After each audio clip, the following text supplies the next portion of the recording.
They came for lunch, 3 of them left in body bags. It was supposed to be a family meal, a warm gesture from a woman trying to reconnect with her in-laws. Beef Wellington, side dishes, a cosy home in rural Australia.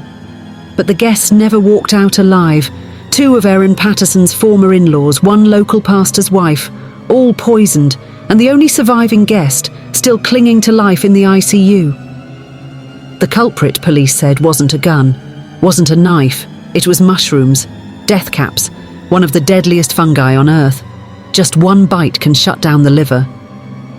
But that wasn't the most disturbing part. Erin never ate the dish. She served it, sat down, but claimed she had a different plate. And when detectives searched her home, they found a food dehydrator, dumped in a nearby tip. Cleaned out, gone. She said it was all a mistake, but her search history told a different story. This case shook Australia, not just because of the deaths, but because the killer might have been sitting at the table the whole time. This isn't folklore. This isn't fiction. This is the real-life story of Erin Patterson, the woman now known around the world as the Mushroom Killer. It was Saturday, July 29, 2023 in Leongatha, a small town about 2 hours outside Melbourne. Erin Patterson, 48, had invited her former in-laws over for lunch. On the guest list, Gail and Don Patterson, her ex-husband's parents, Heather Wilkinson, Gail's sister, and Heather's husband Ian, a well-known local pastor. It wasn't a celebration, but it wasn't hostile either. Erin had reportedly been trying to repair family ties following her divorce. She said the lunch was an act of goodwill, a step toward healing. She served beef Wellington, homemade, wrapped in puff pastry, stuffed with mushrooms. Everyone ate, except for her 2 teenage children, who were reportedly out at the movies. And Erin? She later told police she ate some too, but not the exact same serving. Within hours, the guests began to feel sick, nausea, severe stomach cramps, vomiting. It escalated fast. By the next day, they were rushed to hospital, all 4 of them. And over the next few days, 3 would be declared dead.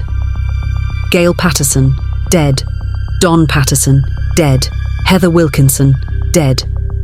Only Ian Wilkinson, Heather's husband, survived after spending nearly 2 months in intensive care.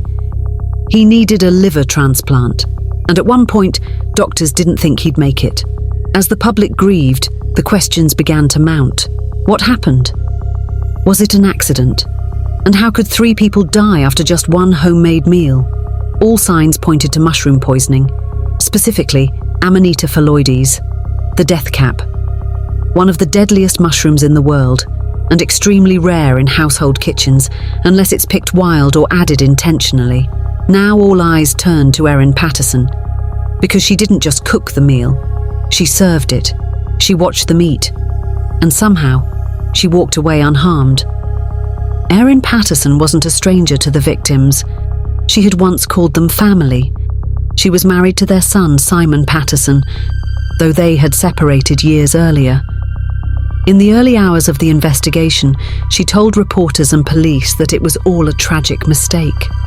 She claimed she had bought the mushrooms from a local supermarket and an Asian grocery store, that she had no idea they were poisonous, that she too had felt sick after the meal, but recovered. But her story didn't sit right.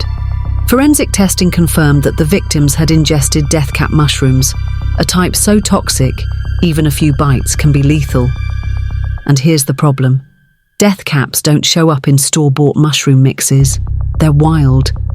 And most people who accidentally eat them don't survive either. Yet Erin did. Investigators noted that she refused to hand over the food dehydrator she allegedly used to prepare the mushrooms. In fact, reports say she threw it away before police could collect it. That raised eyebrows, and it raised a bigger question. Why get rid of the one thing that could potentially clear her name? Then came another twist. An old blog post surfaced from Simon Patterson, Erin's ex-husband. In it, he described a mysterious health scare months earlier.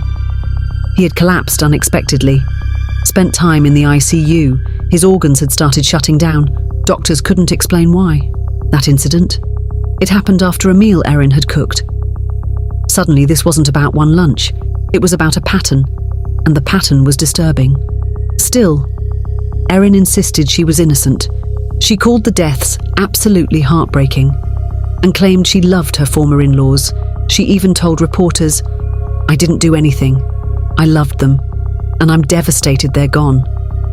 But behind the scenes, police weren't convinced.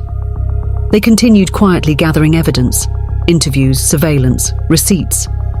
The case went from a mysterious tragedy to a potential triple homicide. The public was split. Some believed her, others were already calling her the mushroom killer. As investigators looked deeper into Erin Patterson's life, they started piecing together more than just the lunch. They started building a timeline. July 2022, a full year before the deadly mushroom meal, her ex-husband Simon Patterson had nearly died. He collapsed at home, went into intensive care. At one point, his family believed he wouldn't survive. Doctors were baffled. They suspected poisoning, but couldn't trace what kind. Simon recovered. He didn't press charges, didn't publicly accuse anyone. But that episode stayed in the minds of his family, especially when a year later, his parents died after another meal. The connection was too strong to ignore. And the question resurfaced, was someone trying to get rid of the Pattersons? Erin claimed Simon was supposed to attend the lunch, but pulled out last minute. That detail too raised questions. If he had shown up, would he have died too? Then came her handwritten statement to the police. She admitted, yes, she had cooked the beef Wellington. Yes, she used mushrooms. Yes, she had vomited and had diarrhea after eating the meal. But she also mentioned hospital staff discouraged testing her toxicology at the time. So no evidence existed to confirm whether she had eaten the same mushrooms or not. In that same statement, Erin acknowledged getting rid of the dehydrator, the one she used to prepare the mushrooms. She said she threw it away in a panic. That didn't help her credibility, especially when it was found at a local tip and seized by police. It was tested, and what they found? Traces of the same toxin found in the victim's systems. The net was tightening. Erin claimed she'd cooked the meal with mushrooms from two sources, a local supermarket and an Asian grocery. But toxicologists confirmed that death cap mushrooms don't show up in those places. They grow wild in certain regions, and picking them, or even touching them, can be fatal. Yet Erin, again, survived, the only one who did. At this point, authorities weren't just suspicious, they were quietly building a case. For weeks, the investigation continued behind closed doors. No arrest, no formal accusation, just questions that kept circling back to one woman, Erin Patterson. Some believed she was unlucky. Others believed she was lying. On November 2nd, 2023, the silence broke. Police arrived at Erin's Leongatha home with a warrant. She was arrested. The charge? 3 counts of murder, 5 counts of attempted murder. The public was stunned. Even though her name had been in the news for months, the actual arrest brought the case into sharp, cold focus. A grandmother, a church member, a home cook. Now behind bars, facing accusations of intentional homicide. Among the attempted murder charges were claims that she had tried to poison her ex-husband Simon Patterson on multiple occasions between 2021 and 2022. Police confirmed the toxic mushrooms, the ones used in the July 29th meal, were Amanita phalloides, death caps, one of the deadliest fungi known to science. Just one cap can shut down the liver in 48 hours. There's no antidote, only rapid hospital care can increase the odds of survival. But there was one more chilling detail. During a search of Erin's home, police seized her laptop and phone. Inside, they reportedly found research history about deadly mushrooms, about death cap preparation, about toxicology timelines. To the public, it looked damning. But Erin maintained her innocence. Through her lawyer, she pleaded, not guilty. She said she never intended harm. She didn't know the mushrooms were dangerous and that the deaths, including that of her in-laws, were a horrible, tragic accident. But prosecutors had a different story, and now they had to prove it in court. In 2024, Erin Patterson appeared in court for the first time. The courtroom was quiet but tense. She entered in plain clothes, her hair pulled back, no makeup, no handcuffs visible. Just a woman standing at the center of a legal storm. Reporters filled the benches. Locals lined up outside. The nation watched. Erin's lawyers argued that the case was built on assumptions, not evidence. That there was no proof she knowingly served toxic mushrooms, and that Erin herself had been hospitalized after the same meal. But the prosecution painted a different picture. They claimed Erin had a motive, though they didn't spell it out.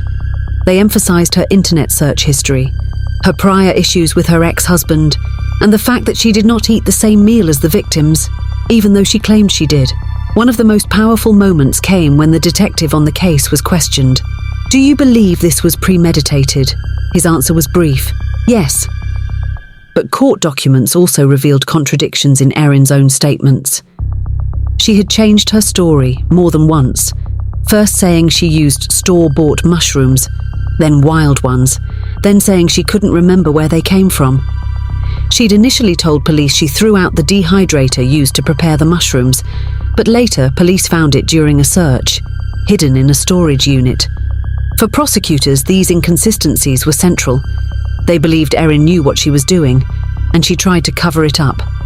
For the defense, it was grief, confusion, missteps maybe, but not murder. And through it all, Erin remained mostly silent. She avoided interviews, avoided eye contact in court, no outbursts, just a quiet presence, surrounded by chaos. The media dubbed her the mushroom killer. Her face was everywhere, but what wasn't clear was her truth. Because no one, not even now, could fully explain why would a woman cook a meal for her family? That would kill nearly all of them. In the quiet town of Leongatha, life changed after the mushroom deaths. What was once a close-knit community where everyone knew everyone suddenly turned cold, wary, suspicious. Erin Patterson wasn't just a headline to them. She was a neighbour, a mother, someone they'd seen at the local bakery, at school events, on the footpath. Now, she was at the centre of a murder case. Some residents defended her. They said Erin didn't seem capable of violence, that she'd been through a rough divorce, that she'd always been polite. Others weren't so sure. They pointed to the secrecy, to her lack of public emotion, to the fact that she never attended the funerals. "Why wouldn't you go?" one local woman told reporters. "If you loved them, if it was truly a tragic accident, why wouldn't you stand with the family?" At the funeral of Don and Gail Patterson and Heather Wilkinson, the grief was overwhelming. Tears, confusion, silence. But Erin was absent. Meanwhile, the survivors tried to move forward. Ian Wilkinson, the lone person who lived through the poisoning, began his slow recovery. He had spent over 50 days in the hospital, including time in a coma. He'd had multiple surgeries, and even now his life had changed forever. But he never publicly pointed fingers, not once. In his only statement, Ian said, "This tragedy has shaken us all. We need time, we need privacy, and we need healing." For the rest of the town, that healing never fully came. Because this case wasn't just unusual, it was unthinkable. A family lunch, mushrooms, 3 dead, and a woman, seemingly ordinary, at the centre of it all. In November 2023, after months of waiting, Erin Patterson was officially charged. 3 counts of murder, 5 counts of attempted murder. Police had quietly built their case behind the scenes. They seized her devices, scanned her internet history, interviewed friends, neighbours and family. They even brought in forensic mycologists to help trace the source of the mushrooms. It wasn't just about what happened on July 29th. It was about patterns, conversations, behaviours, signs from the past, allegations that she'd attempted to poison others before, old claims now being re-examined. Erin was arrested at home and taken into custody. She didn't resist. She didn't speak. During her court appearance, she sobbed quietly in the dock. Her lawyer said she would fight the charges, that she still maintains her innocence. And as of today, that's where the case stands. No trial yet, no verdict, no resolution. Erin Patterson remains behind bars. The court process is slow, complex, and emotionally draining for the families involved, but the world is still watching. Because this wasn't just a mystery about food, it was about trust. A woman inviting family to lunch, people eating what they believed was a safe, home-cooked meal, and never coming home. It's a case that reminds us, sometimes danger doesn't come from strangers, it doesn't hide in the shadows. Sometimes it's served at the table, by someone you've known your whole life.